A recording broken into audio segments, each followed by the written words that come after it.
Hello and welcome to the video. My name's Hugh and I'm from Home Network Solutions Berkshire, and in today's video we're going to be showing you how to set up the Ubiquiti Aircube AC as an access point. Before we get on to that, just want to say this is the first video in an installer series. We're going to be doing plenty more like this, so please do subscribe. Make sure you hit the bell icon to get notified about new videos, and if you're also interested in who we are and the kind of work we're doing, then why not follow us on Instagram. Okay, so let's get straight into this. What is the Ubiquiti Aircube AC? Well, it has a few roles. It is a router, it is a wireless repeater, it is an access point. Today we're going to be setting up as an access point. Point to note, it is part of Ubiquiti's UISP range, or formerly known as UNMS, and it's not part of the Unify range. So although we're going to use it as an access point, and it is a Ubiquiti access point, it's not a Unify access point. So don't get confused with the Unify range. We really like this product. The reason why we really like this product is because it's got a bit of flexibility, which I'll go into in a few moments.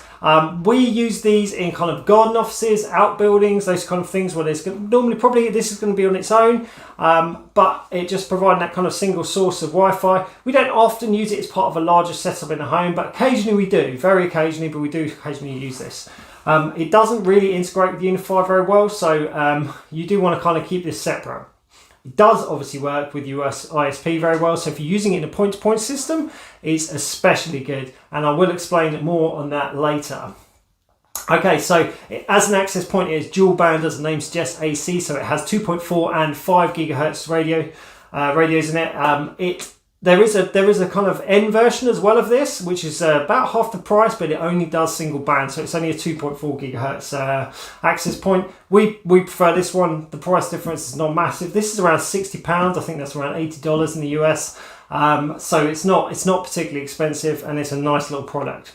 So I mentioned flexibility earlier. One of the reasons why we like this access point is because it's got a few bits that are flexible on it. So first of all, the power source. This can be powered either via PoE using an injector or a switch, not included, or it can be powered using just a mains.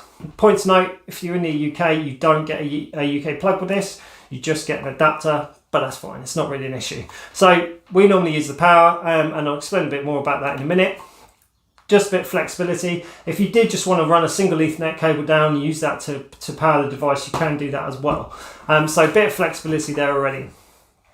The other thing we like about it is you will see that it's got PoE in, but it's also got PoE out. So as you might expect from a product that's part of the US IP range, this works very well with point-to-point. So if, for example, you're using a 24-volt point-to-point system, you can use this to power the receiving link. So say, for example, you've got a garden and you've got a house on one side, building at the other, you've got a wireless link going across. The receiving end can be powered by the PoE out port on this Aircube, which is really nice because it just makes things a little bit tidier. You don't have to have lots of injectors or a switch or whatever you're going to have down there. You can just use the Aircube and the receiving station. So that's great. The other thing, obviously, is there are 4 ports on the back of this. Setting it up the way we are in access point mode, you only have to use one of the ports to provide the feed. So you have another 3 ports. So if, for example, you've got a laptop, a computer, a TV, whatever it is you want to plug in, Sky Q in the UK, very important, then you can use this to get a network connection. So that's a little bit about the Aircube. As I said, big fan of it. I also think it looks really slick. Obviously it's black rather than white to the Unify, but it's just got the little Ubiquiti logo here, and it's got this really great little LED at the bottom, which you can probably see. So it kind of glows on the side and just looks quite smart. It's not too imposing. It doesn't have lots of aerials coming off it like lots of other routers do. It also, I did mention as well, this can be used as a router. If you're going to use it as a router, you do need a modem. Generally, we don't use it as a router. I don't actually know how it performs as a router, but I imagine pretty well. So what we're going to do next is we're going to go into the setup. I'm going to be setting this up using an Android phone, but it can be set up again in Apple. You can also sign into it via the IP address, which is, I think, on the bottom, but if it's not, it's 192.168.0.1, which may be the same as your router. So do not connect this to your network until you've set it up. That is my first bit of advice here. If you're looking for the QR code, which we're going to be scanning in a moment, it's at the bottom. You can also connect to it directly via the Wi-Fi. The password is here. So you've got the WPA2 is the password, not the bit that says password. That's the admin password. So if you're going to connect to it via the Wi-Fi, you'll see it pop up as Aircube. That's the password, and you can connect it directly. Actually, I prefer to do that, and I'm going to show you exactly why in a moment.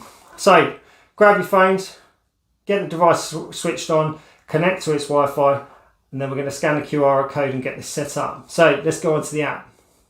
Okay, so the first thing we're going to do, as we said, was connect to the Wi-Fi. You'll see it pop up something like this, Aircube. Just use the password at the bottom, and then you'll get a sign like this will say connected without internet. Then open the USISP app, and you will see the Aircube pop up on the devices. That's the Aircube there. You know that it's the right one because you've connected directly to it via the Wi-Fi. So you can just select that and then log on. It'll just take a few seconds for it to log on. Select your country.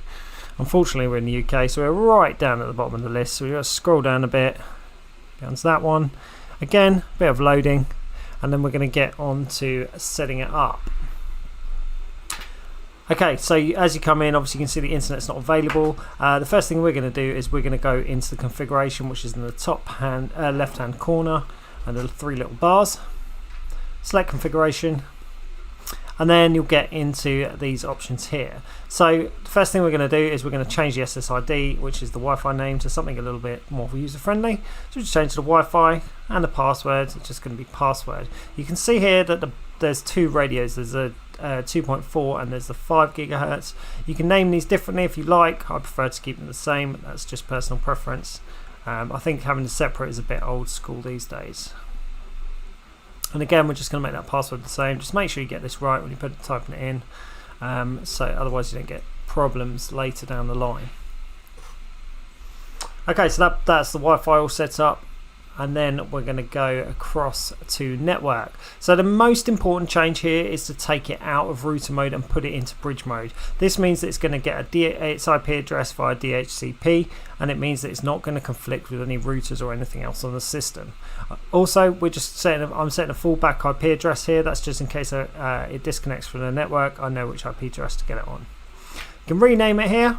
I'm just going to put my Aircube in there. Oh, I'm not allowed to do that space. I'll have to come back and change that in a moment. So other things to note: if you want to use the PoE pass-through, you have to select that bit there. You also you want to go down to here. If you've got it in a bedroom, for example, you can turn off the LED at a certain time by putting on night mode. So for example, like here, 8 o'clock, the light's going to go off and it comes back on again at 7 o'clock in the morning. So that's easy to change. You can also turn the light on and off. Right, system accounts, that's just your administrator password to get into it. You don't need to worry about that too much at this moment. Okay, so we'll just go back into wireless networks. Oh, I'm not going to be able to apply this because I've got a space in that name. So I'll just go back to the system, take the space out, and then you'll see that it's allowed me to apply it. So we'll just put that dash in there. And then that's changed. Right, and that is it. That's the configuration done. It takes a few minutes just for it to come through, and then we can start. Okay, so now we've got this Aircube set up as an access point exactly as we want it, and it's good to go. It's ready to get pumping out Wi-Fi and give you great connectivity to your devices. So once you've got it set up, the only other thing left to do is to get your Ethernet cable, which is probably coming from your router or maybe a switch on your network or wherever it's coming from. And we're going to plug that into any one of these 4 ports. It doesn't matter which one, just plug it in. And that's it, good to go. It is now an access point. The Ubiquiti Aircube AC, ladies and gentlemen, a lovely product. Please do use it, love it. Okay, thanks for watching. As I said, please do subscribe and please do follow us on Instagram, and we look forward to seeing you again soon. Thanks, bye.